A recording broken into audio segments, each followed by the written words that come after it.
Olá você, telespectadora, olá você, telespectador da TV Cultura.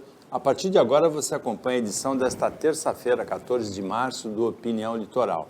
Você vai ter comentários, análises das notícias pelo advogado Roberto Mohamed. A primeira notícia, Mohamed, se refere a uma instituição privada, é a Unimed de Santos. Mas a notícia é de interesse público.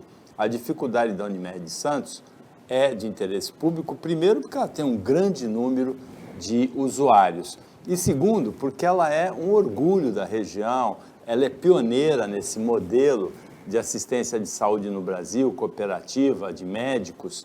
E ela, no ano passado, a Unimed teve prejuízo, distribuiu o prejuízo entre os cooperados, foi para operações bancárias esse ano, tem uma situação preocupante. Nos últimos anos, a Unimed modificou um pouquinho a maneira de atuação e investiu em equipamentos próprios.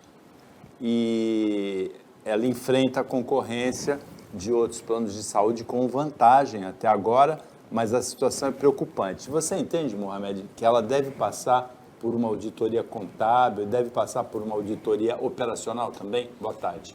Boa tarde, Paulo. Vamos explicar um pouquinho a é preciso aí, a gente até começa a entender algumas coisas no Brasil.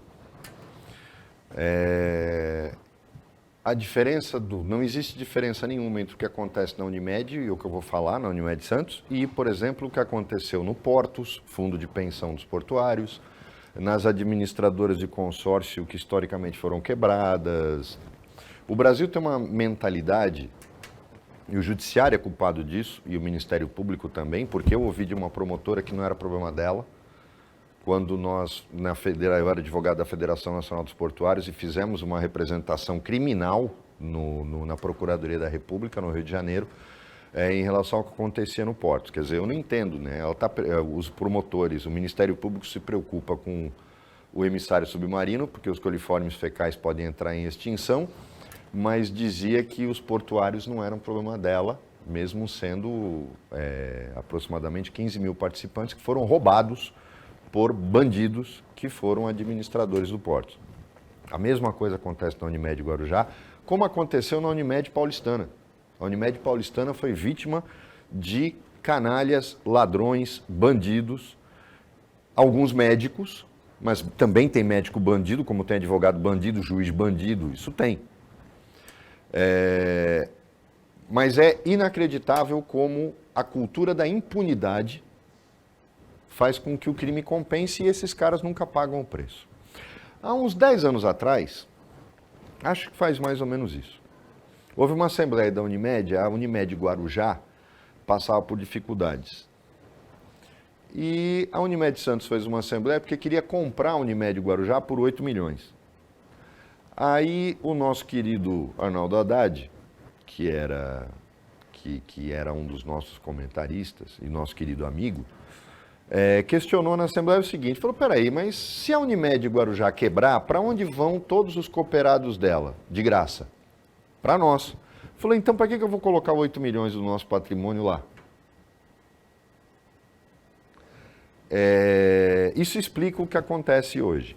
Quando essas entidades... Vou dar um outro exemplo agora. O Jabaquara nunca teve dinheiro nem para pagar a conta de luz. O Adelino foi presidente do Jabaquara. Depois de 2 mandatos, deixou dinheiro em caixa. Pela primeira vez, teve uma luta fraticida pela presidência. Até ações na justiça. Deu para entender? Quando não tinha dinheiro nem para pagar a conta de luz, ninguém queria ser presidente do Jabaquara. O Adelino ficou lá 2 mandatos, deixou dinheiro em caixa, os caras estavam se engalfinhando para ser presidente de Jabaquara. É curioso, né? É assim que acontece. Esse tipo de entidade que não tem dono, ela não tem dono, ela tem vários cooperados. E com a política de impunidade, a cultura de impunidade que nós temos, o que acontece? Ninguém quer ver dinheiro guardado. É uma reserva que dá segurança. Não, vamos torrar isso aí. Vamos torrar porque sobre a aplicação financeira eu não ganho 10%, 15%, eu não roubo. Eu tenho que movimentar o dinheiro para ele poder voltar, é cashback. O problema do Brasil é o cashback, que agora existe para compras e tal, mas o cashback no Brasil sempre existiu. Cada nossa mentalidade de ser, inclusive, conivente com isso. Eu já cansei de dizer aqui, Paulo, quando você contrata um arquiteto, você paga o projeto e paga para ele acompanhar a obra. Você não... é inadmissível que ele ganhe comissão do móvel planejado, do empreiteiro que faz a obra, do que você compra. É propina. O arquiteto que faz isso, o engenheiro que faz isso, ele já tem mentalidade de bandido. Por quê? Porque ele não vai cumprir o que está no contrato. Ah, é o praxe. Não, não é praxe, é propina. Porque você contrata para quê? Para que ele procure o melhor pelo menor preço. Se ele ganha comissão do vendedor, ele não vai defender você, ele vai defender o vendedor. Está errado. Está errado. Inclusive, se ele deixar de ganhar a comissão, fica mais barato para o contratante dele. Exatamente. Então ele não briga pelo melhor nem pelo menor preço, porque ele tem mentalidade de bandido. O arquiteto que faz isso, o decorador que faz isso, o engenheiro que faz isso. É como advogado receber dos dois lados. Aí entra a questão da Unimed Santos. Nós acostumamos a dizer, é praxe de mercado. Eu falei aqui outro dia, síndico profissional. É uma coisa que para mim é uma excrescência. Aí você pega um síndico, mas o cara ganha bem, ele ganha 1.000 e pouco de cada condomínio, ele vai ser síndico de 100. Primeiro que não vai administrar nenhum, mas ele ainda cobra 10%, 8%, 6% de tudo. Do cara que faz manutenção do elevador, do cara que conserta o piso, do cara que troca a lâmpada. Ele ganha comissão de tudo. Virou um negócio do século. E todo mundo acha bonito. A gente acha que é praxe de mercado. Não é praxe de mercado, é propina, é desvio de conduta. E no detalhe, é crime. Todo mundo acha que patrocínio infiel só se aplica a advogado. Não, se aplica a qualquer pessoa que defenda interesses dos outros. Mas a gente tem, novamente, sempre a nossa cultura de ser conivente com a corrupção, de ser conivente com a propina. A Unimed Santos, de uma hora para outra, com dinheiro em caixa, situação econômica invejável entre as Unimedes, vou fazer meu hospital. Vou fazer o meu centro clínico. Estava bonitinha, com pronto atendimento na Conselheiro Nébias, convênio com a Santa Casa, com a Casa de Saúde, com os outros hospitais. O que ela faz? Tenho dinheiro, está muito dinheiro em caixa, vamos gastar esse dinheiro. Chama a Assembleia, vamos gastar, temos que torrar esse dinheiro. E compra aquele elefante branco, que não está aparelhado, de uma determinada construtora em Santos. E fica todo mundo feliz. Todo mundo feliz. Lógico que ficou todo mundo feliz. O que acontece agora? A Unimed está quebrada. A Unimed está quebrada. A Unimed não está com dificuldades financeiras, Paulo. A Unimed está quebrada. Porque a Unimed Santos corre o risco de ser a nova Unimed paulistana e deixar um monte de gente falando sozinho. E sabe o que vai acontecer? Não vamos investigar nosso colega. Não, nosso colega é bom, nosso colega não, nosso colega... Não tem nosso colega.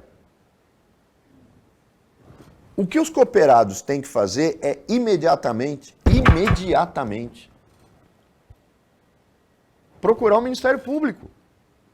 Porque é patrimônio da sociedade. A Unimed, então, é uma instituição em Santos.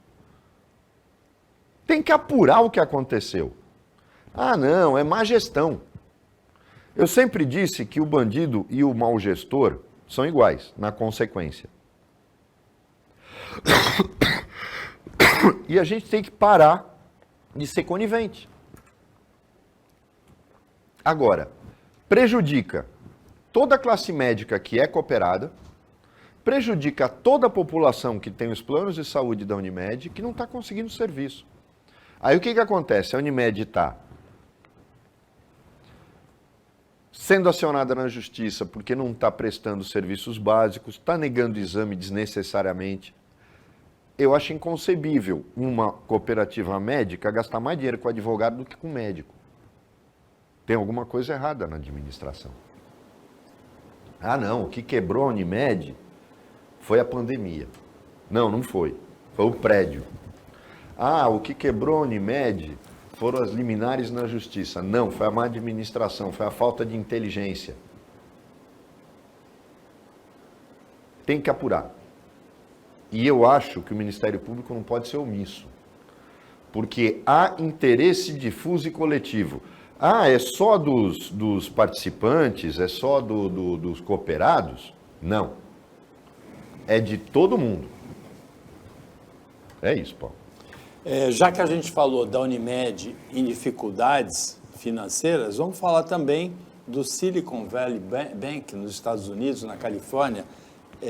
O governo dos Estados Unidos tomou providências, está agindo para evitar que essa crise, a quebra desse banco e de um outro banco, se espalhe, contamine o sistema bancário dos Estados Unidos. Afeta o Brasil porque esse banco financiava principalmente os unicórnios, né, as startups nos Estados Unidos, mas também no Brasil. Ele perdeu dinheiro com títulos do governo americano, no momento em que os juros subiram. Há muito tempo os juros não estavam tão altos, os juros básicos dos Estados Unidos. Houve uma corrida dos unicórnios para tirar dinheiro. Ele tentou pegar dinheiro em Wall Street, não conseguiu, e aí teve a quebra. O governo americano garantiu os saques dos correntistas. O sistema americano não é como o nosso, né? Totalmente diferente do nosso. Lá você trabalha com bancos, e esse banco especificamente, eu acho engraçado que quando você tem por qualquer motivo, uma quebra de um banco, aconteceu com o Barings, banco inglês, mais ou menos no mesmo momento da bolha americana. Do Lehman, né? Vamos deixar claro que é um banco americano. E este banco, ele era muito ligado ao Vale do Silício,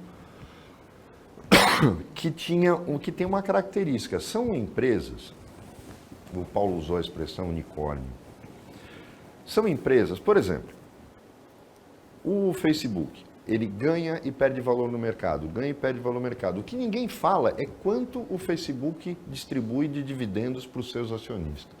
Eu te garanto que é muito melhor ser acionista da Petrobras para receber dividendo, ou do Itaú, ou do Banco do Brasil, do que do Facebook. Porque são empresas que têm muito valor, mas ninguém consegue aquilatar quanto ela dá de lucro. Por exemplo, Paulo, se o Instagram é gratuito, como é que ele apura lucro? Ah, porque ele está dentro de uma cadeia, que é a cadeia do Facebook. Tá, mas como é que funciona isso? Como é que eu posso ter uma empresa que presta um serviço gratuito, que vale uma fortuna, mas não tem receita? E aí esse banco, ele era extremamente, o tamanho dele era extremamente volátil por causa disso. Então todo mundo está dando N razões, falando que o sistema bancário americano está em crise, quando na verdade há uma explicação muito clara e racional do que aconteceu com este banco. Só que uma coisa também faz a gente pensar. Esse banco só quebrou porque não tinha operação no Brasil. Porque se ele tivesse, o lucro daqui certamente cobriria o rombo de lá.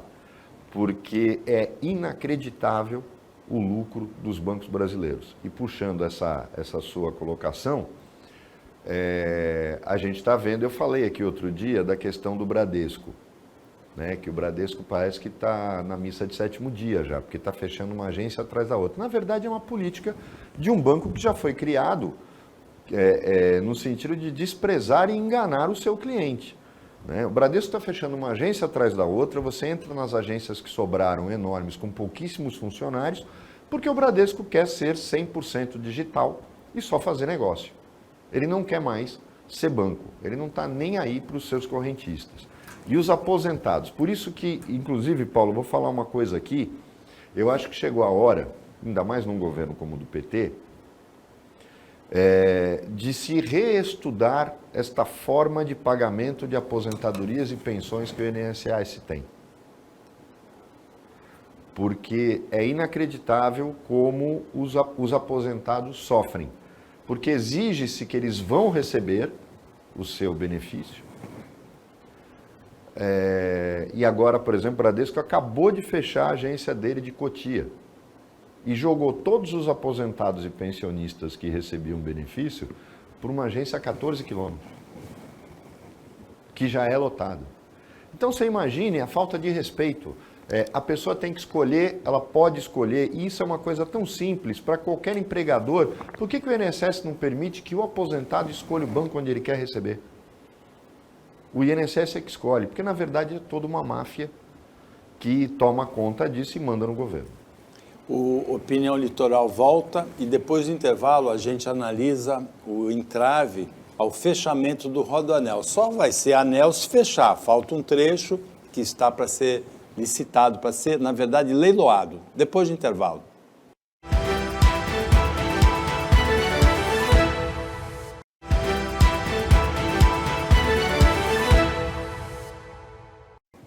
Voltando com a Opinião Litoral desta terça-feira, o Roberto Mohamed analisa as notícias com você. E uma dessas notícias é uma dificuldade no leilão da última parte do Rodoanel de São Paulo. Só é Rodoanel se fechar, né? Vai fechar ou não vai fechar? Pois é. É uma obra que vem da década de 90, né? Teve problemas ambientais. Só que agora o problema é judicial. E eu achei muito engraçado a última liminar cancelando esse leilão, que foi derrubado agora de manhã na presidência do Tribunal de Justiça. Esse trecho final é de 40 quilômetros e o Estado, em 2018, cancelou, ou seja, 4 anos atrás, cancelou o contrato com a obra que ia cuidar disso. Com a empreiteira que estava cuidando disso, porque não cumpria prazo. Aquelas histórias que a gente conhece, né? Parece as empreiteiras que prestam serviço para a Sabesp. Que o prefeito vem aqui, faz vídeo criticando a Sabesp e tal, mas ele não conta que, como ele é do PSDB, ele nunca pôde questionar as empreiteiras que prestam serviço para a Sabesp, porque todas elas estão ligadas a alguém do PSDB, é coincidência, né? E todas são absolutamente de marginais, porque não fazem nada, são incompetentes, fazem projeto de qualquer maneira. É uma máfia que tem dentro da Sabesp. Inclusive, por conta disso, porque eu não vejo razão contrária, eu apoio a privatização da Sabesp. Porque aí, pelo menos, a roubalheira não vai acontecer, ela vai ter que cumprir contrato. Né? Isso é um sinal claro, é roubalheira mesmo. Roubalheira, é bandidagem, para botar na cadeia. Eu vou te falar, o governador não devia comprar tornozeleira eletrônica só para quem agride mulher, tem que comprar. Mas tem que comprar mais umas 5 mil, só para colocar esses caras em casa com tornozeleira eletrônica. Agora, o mais engraçado é o seguinte, uma denominada Associação dos Usuários de Estradas Concedidas do Estado de São Paulo, olhem só, é uma associação de usuários das estradas sob concessão no Estado de São Paulo. Que associação é essa? Você é um usuário, eu sou usuário, você é usuário, todo mundo é usuário, a gente é sócio. Eu não sabia nem que ela existia. Quantos sócios tem? Quem é o presidente? Quem sustenta o presidente? Quem é a diretoria? Quem assinou a ata de fundação? Eu acho que a gente precisa saber. Primeiro, que é uma entidade da qual eu faço parte.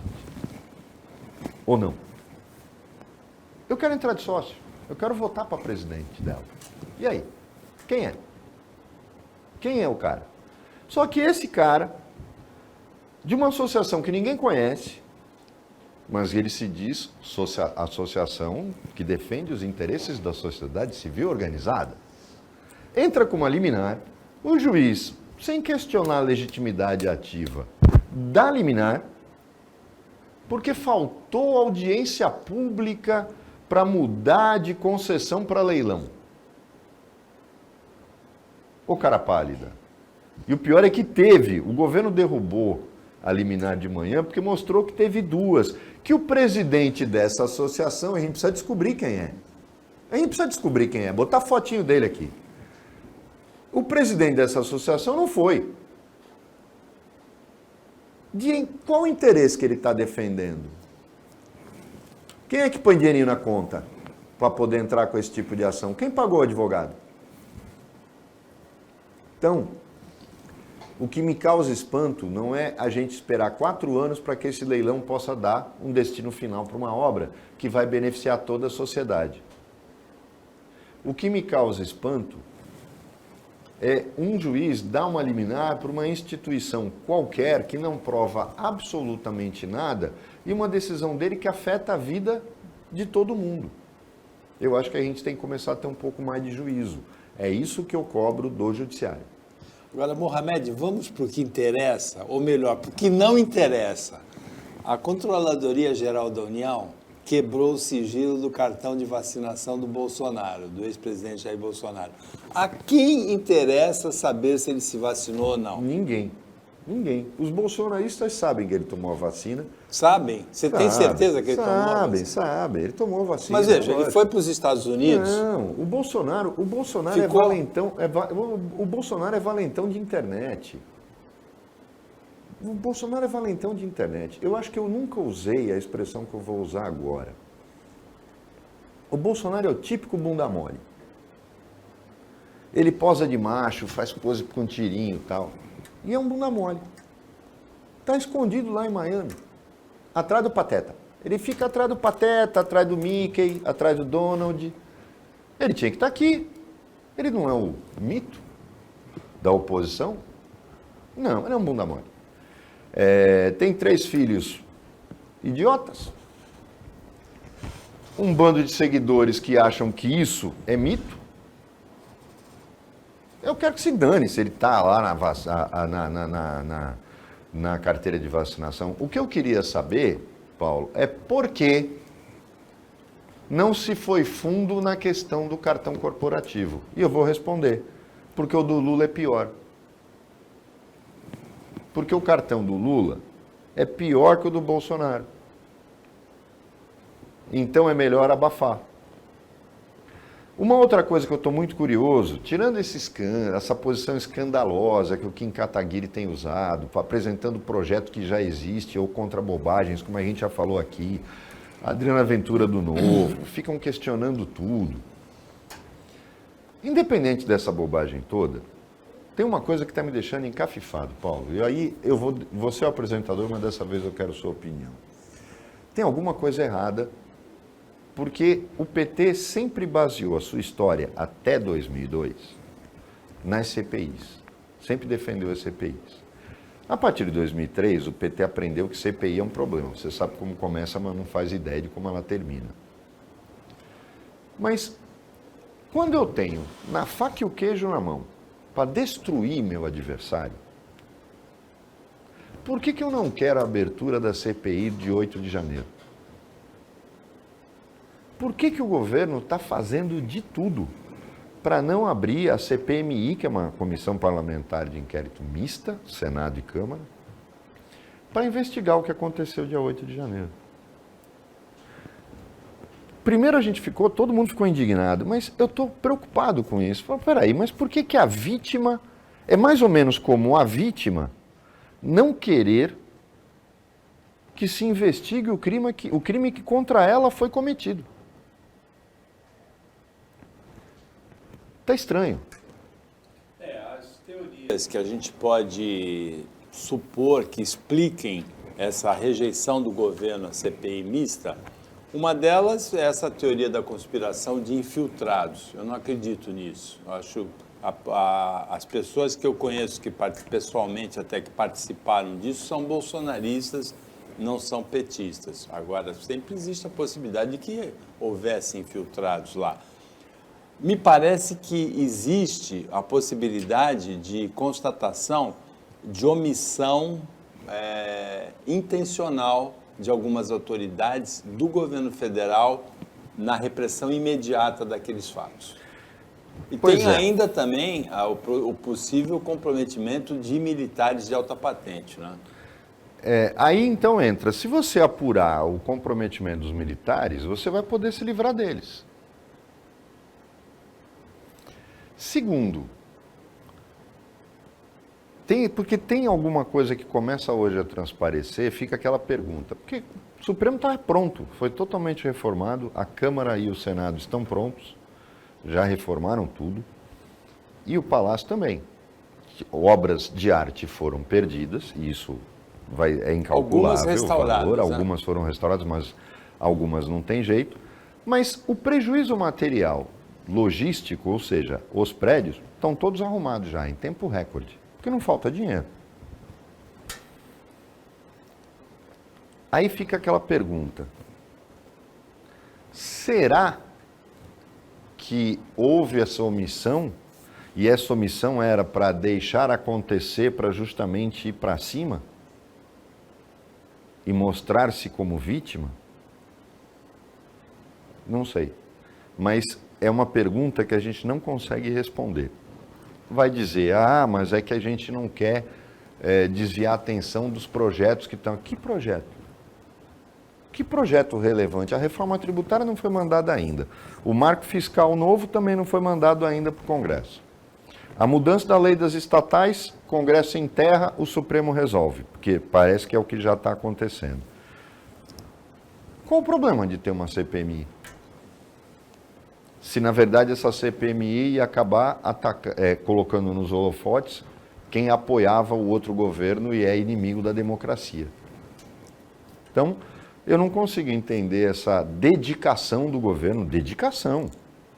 Está parecendo aprovação de lei, de emenda constitucional. Pressão homem a homem, para não abrir a CPMI. Eu estou achando isso muito curioso. E acho que a gente tem que mergulhar em relação a isso. Eu acho que a gente não tem que ter nenhum medo de investigar. Eu sou favorável a que seja aberta essa CPI mista no Congresso, como fui favorável à CPI também das vacinas. Agora, Mohamed, o ministro Ricardo Lewandowski, ele tem a aposentadoria compulsória em maio, quando ele completa 75 anos. O presidente Lula vai indicar um novo ministro para o Supremo Tribunal Federal.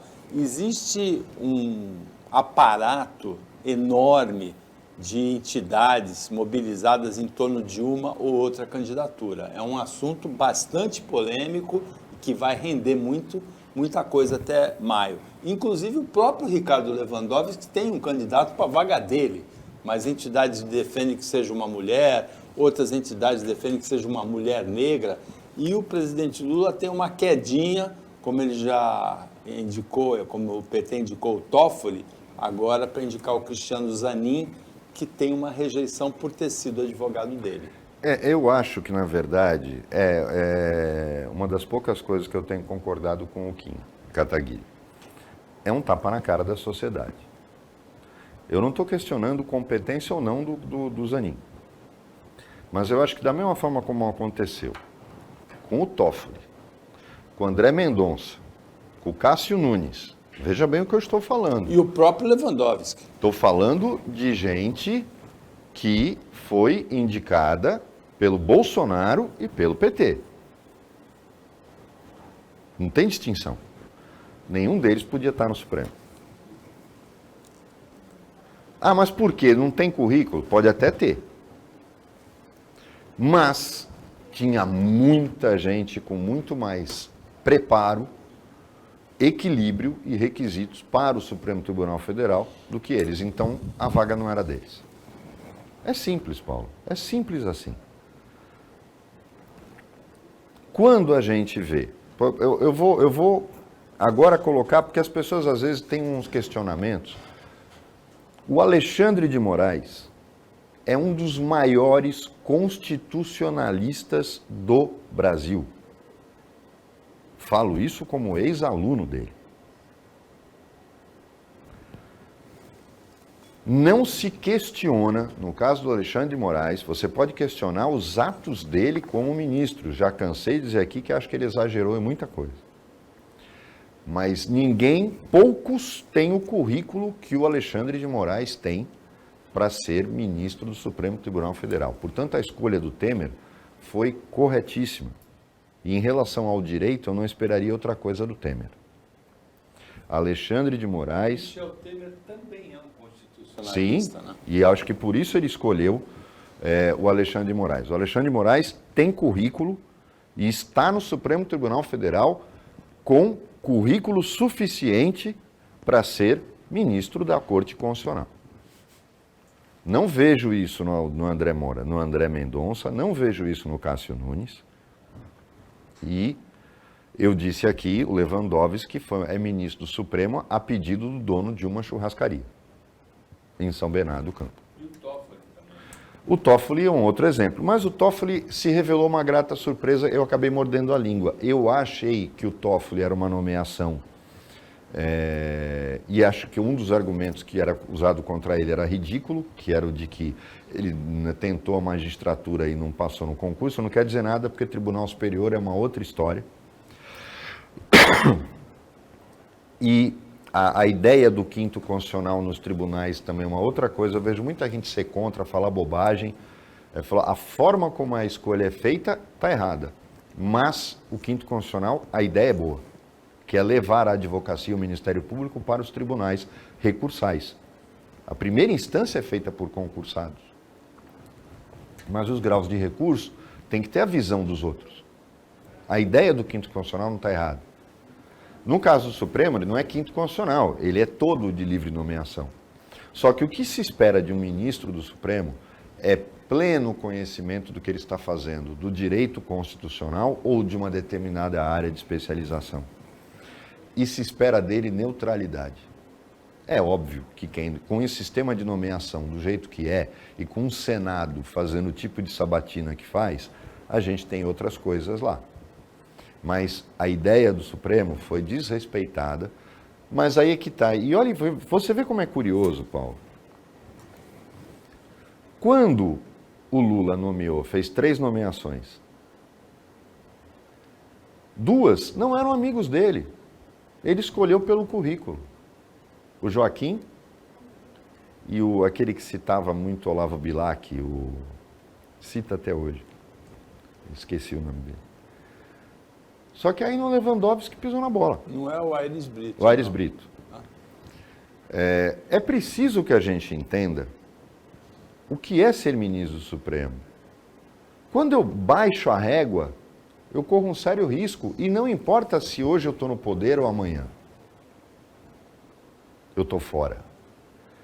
É um risco quando eu diminuo o papel da Corte Constitucional. Agora, inadmissível um ministro escolher seu sucessor, aquilo lá não é o reino da Dinamarca, que ele passa de pai para filho.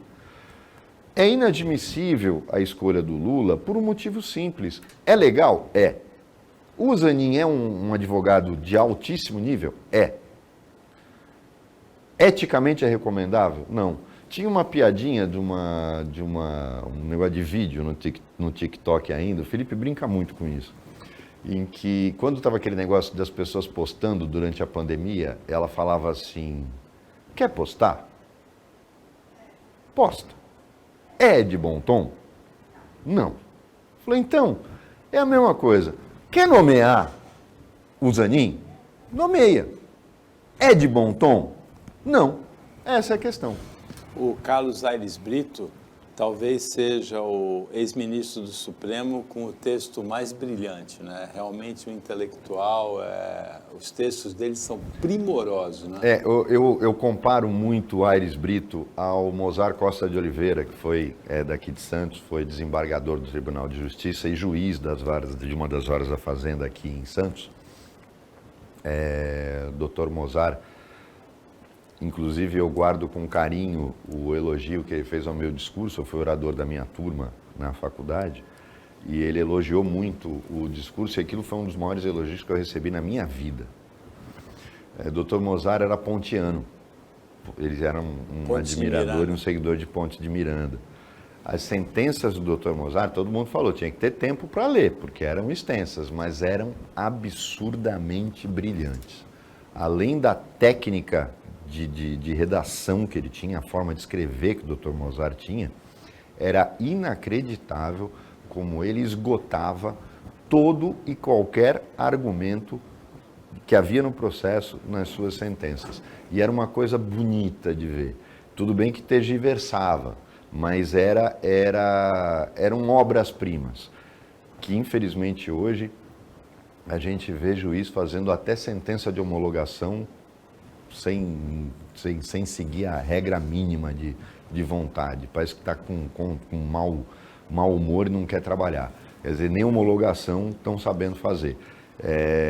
Não tem mais magistrados como Mozart Costa de Oliveira, como Carlos Aires de Brito, como gente que tratava bem o direito e a língua portuguesa. Olha, o ChatGPT passou no exame da OAB, na primeira fase. E aí o colunista Celso Ming, um colunista de economia veterano do Estadão, também é publicado no jornal A Tribuna, ele fez uma pergunta para o ChatGPT, eu achei genial a ideia do Celso Ming. Ele perguntou para o ChatGPT, que trabalha com inteligência artificial, se ele, ChatGPT, ameaçava o trabalho de advogados, de contabilistas, de analistas de mercado, de telemarketing e de outras profissões. E o Chat respondeu que ameaça. Será que o Roberto Mohamed se sente ameaçado? Depois do intervalo.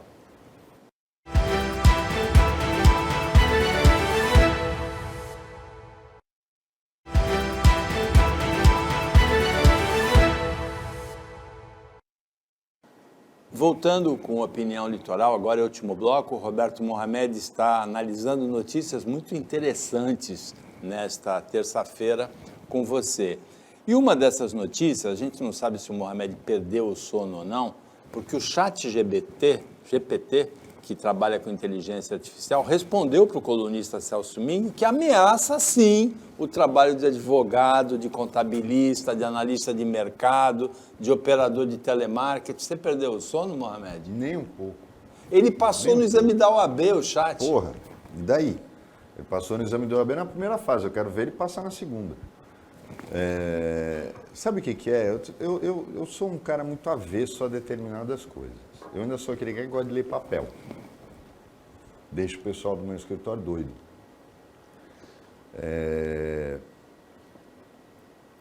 Outro dia, uma advogada nova que está no escritório veio reclamar que a gente não tem assinatura do Jus Brasil. Eu falei, para quê? Eu tenho 25 anos de advocacia, eu nunca tive. Eu tenho uma assinatura gratuita do Jus Brasil, não preciso dele. Ai, mas eu falei, não, você não sabe consultar no site dos tribunais? Falou, você consulta no site dos tribunais. Não é para economizar, o problema não é a assinatura do Jus Brasil. É para quê eu ficar trabalhando com algo que vai me direcionar o que eu preciso? Não, eu vou lá no site do tribunal, estabeleço os parâmetros de busca e tenho acesso diretamente a todos os acordos. As pessoas hoje, e eu tenho uma dificuldade enorme para selecionar advogados. Aí, às vezes, as pessoas falam assim, mas eu tenho advogados com 10, 15 anos de escritório. Mas, em compensação, às vezes, tem os que duram muito pouco. As pessoas são preguiçosas para pensar.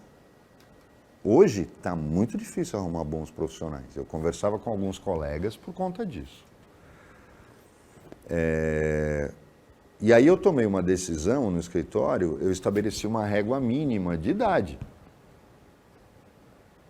Porque às vezes você acerta, mas é inacreditável como hoje é difícil esse tipo de profissional.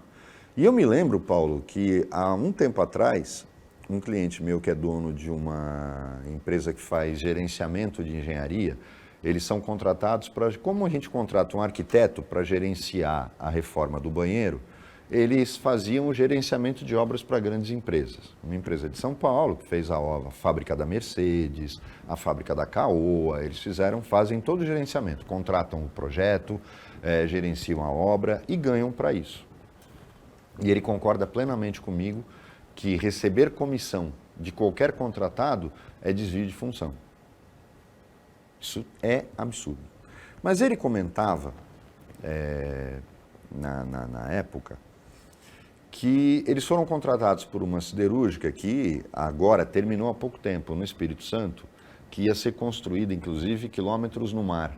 Aquela eu não lembro agora qual é o nome do porto, eles iam fazer uma usina com uma ponto de atracação. Como a Cosipa tem os 3 berços, isso, para poder trabalhar na importação e exportação imediata. E era da Vale. O modelo japonês, o minério entra por uma parte... Isso, e o aço sai pela outra. O aço sai pela outra no mesmo para exportação, porto. No mesmo porto. E era um projeto da Vale, que depois entrou um sócio chinês, e o sócio chinês acabou comprando tudo.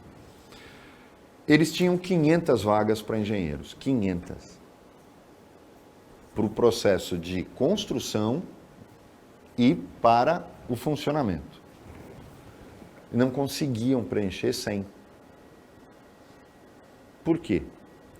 As faculdades de engenharia no Brasil, mas isso é uma mentalidade total, porque até no direito isso acontece. E olha que o direito trabalha com isso todo dia. Os engenheiros que iam fazer prova, os jovens engenheiros, não sabiam escrever. O cara era um gênio em cálculo. Não sabia fazer um relatório. Por quê? Eu estou fazendo engenharia, por que eu vou ter aula de português? E aí já vem aquela deficiência do ensino médio, a deficiência do ensino básico, do ensino fundamental, o costume de telefone e computador. Os caras não sabiam escrever, não sabiam fazer um relatório. A deficiência de formação é uma coisa absurda no Brasil. Esses profissionais, para eles o ChatGPT, Paulo, vai ser o paraíso. Não vai ser ruim.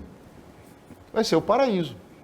Que o chat dá o esboço do texto. Porque ele vai colocar o esqueleto pronto e ele só vai colocar aquilo que está adaptado ao assunto em geral. Na verdade, o ChatGPT está melhorando o que já existe há muito tempo.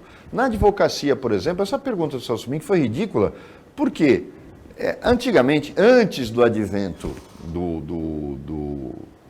do processo digital, tinha venda de iniciais dentro do Fórum da Paulista da Justiça Federal. Quando tinha ações contra o confisco, ações contra o INSS, que eram teses que todo mundo fazia, você comprava um pendrive no banheiro do fórum. Era cara vendendo, funcionário da justiça. Ou que pegava dela, coletando as 4, 5 melhores iniciais, réplicas, recursos, para que o advogado fizesse ação igual. Teve um caso muito engraçado na época, isso foi quando eu estava começando a advogar, de um juiz que mandou me chamar. E eu fiquei cabreiro, né? O juiz, quando manda chamar, você fica preocupado. E aí me mostrou uma coisa que eu achei absurda. Ele me mostrou perguntando se eu tinha autorizado aquilo. O que o gênio fez? Ele pegou uma cópia minha, os processos eram físicos na época, gente. Hoje, advogado formado há 2, 3 anos não deve nem saber que existia isso. Era processo de papel. O advogado pegou uma inicial minha, xerocopiou, trocou a primeira página e a última. Mas esqueceu de trocar as outras. Então, todo o miolo do processo foi com o meu papel timbrado. Aí o juiz mandou me chamar se eu tinha autorizado aquilo. Eu falei, não. Nem conheço. Olhem o absurdo que é. Até para copiar, você tem que ter um mínimo de competência. E às vezes falta competência para isso.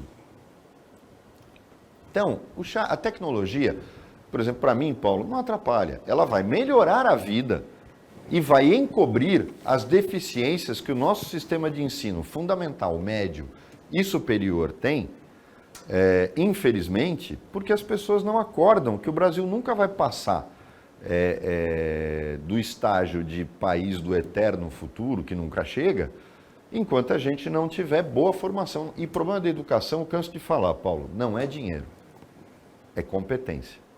Porque quem aprendeu mal, quem se formou mal, não vai saber ensinar. E aí o ensino vai ficando cada vez pior. Eu achei curiosa essa observação, porque eu tenho a graduação em engenharia e eu tive aula de português, inclusive no final do curso de português a gente era obrigado a fazer um discurso. Agora, Mohamed, quantas multas você recebeu em Santos no ano passado? Isso é problema meu.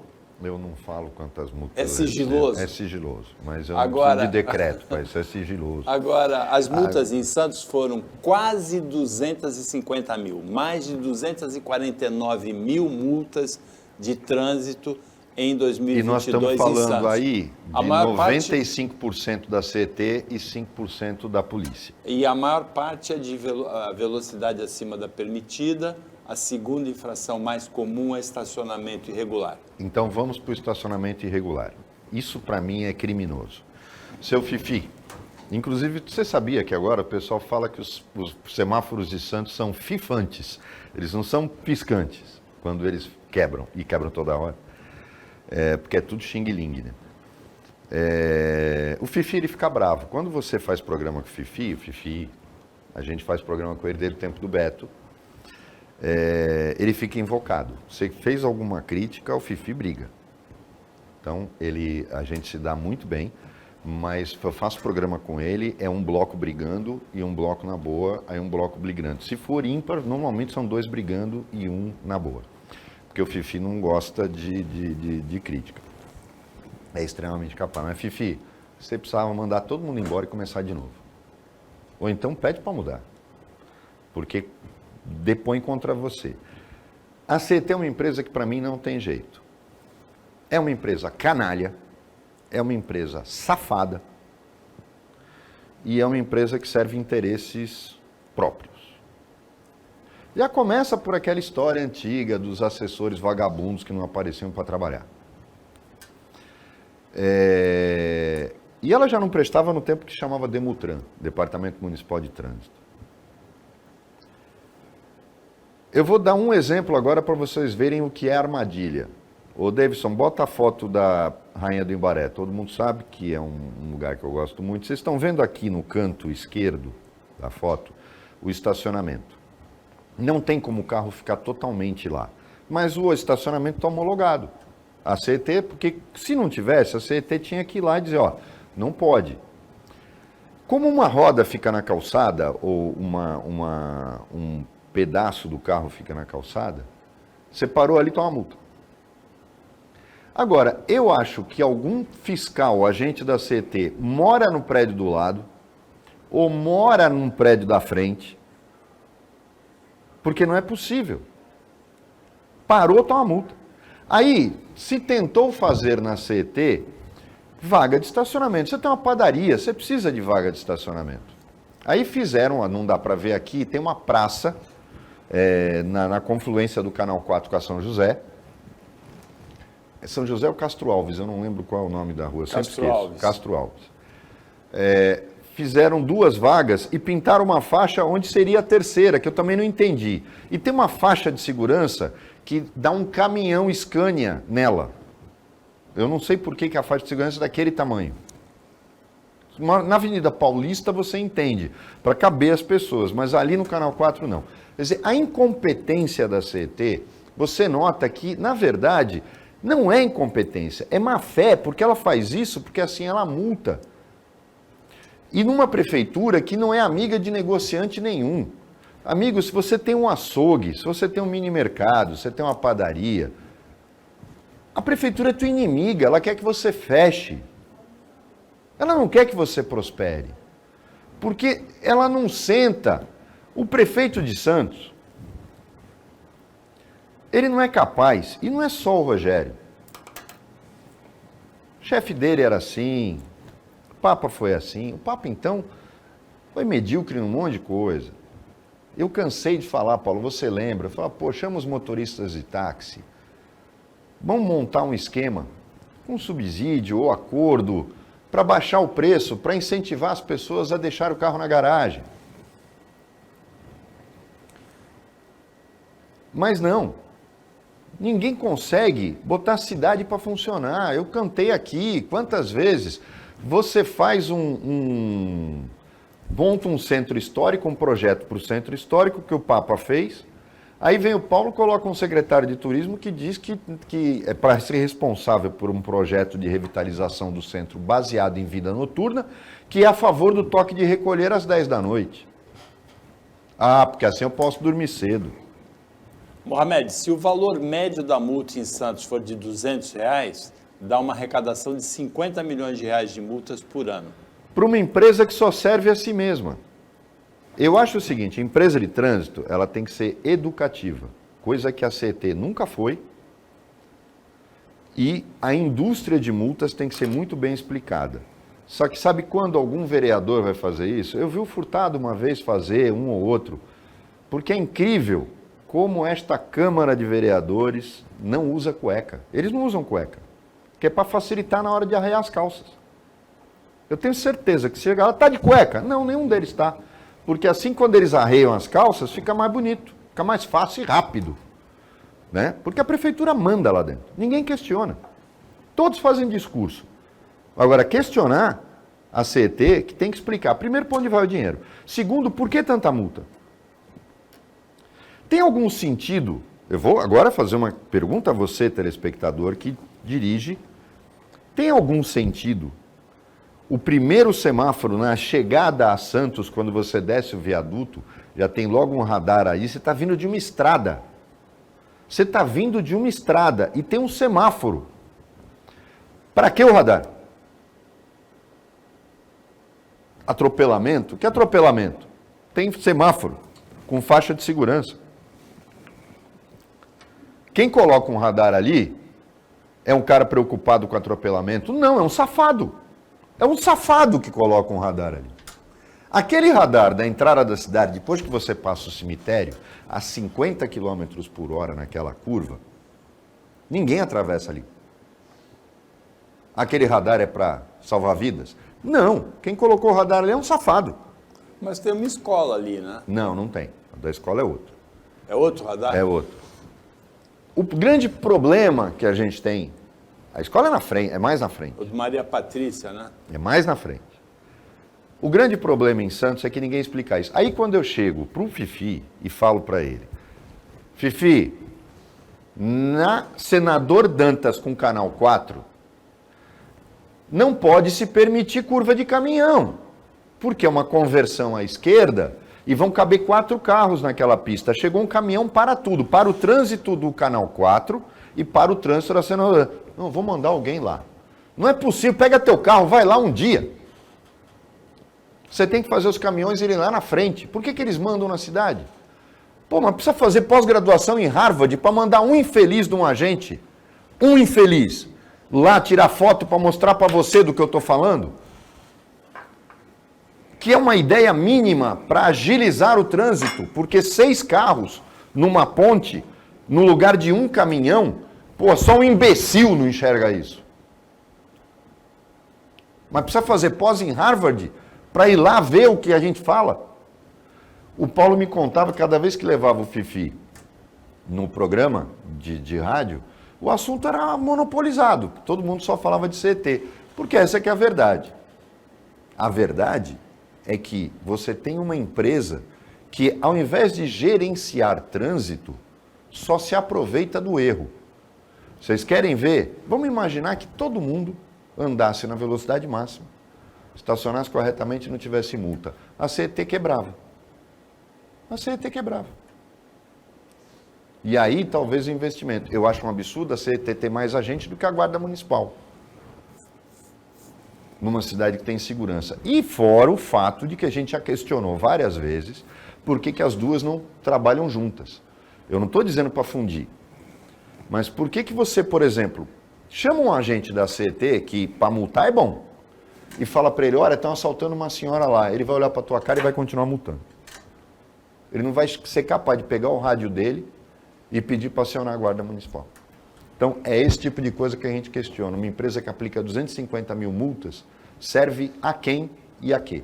Essa é a questão que se tem que perguntar. Os vereadores vão fazer isso? Quem sabe? Começa a usar cueca, vai para a sessão e aí abre uma comissão especial de vereadores para apurar para onde vai esse dinheiro todo. Chegamos ao final do Opinião Litoral desta terça-feira, agradecendo ao Roberto Mohamed a participação como comentarista, agradecendo o trabalho da equipe. Desculpa, eu sei que a gente estourou o tempo, só para fazer um esclarecimento. Eu falei cueca porque é inacreditável, mas a Câmara de Santos só tem oposição feita por mulheres. Só vereadoras fazem oposição na Câmara de Santos. Estou explicando por que eu falei só de cueca. A Thelma de Souza e a Débora Camilo. E a própria Aldrin, que cobra muito também. Tá? Eu não tem... Só as mulheres questionam na Câmara Municipal de Santos. É inacreditável isso. Agradecemos também o trabalho da equipe técnica de jornalismo do Sistema Costa Norte e agradecemos a você que acompanhou a gente mais essa edição. Até amanhã, nesse mesmo horário de 12:45 e uma ótima segunda metade de terça-feira para você que você merece.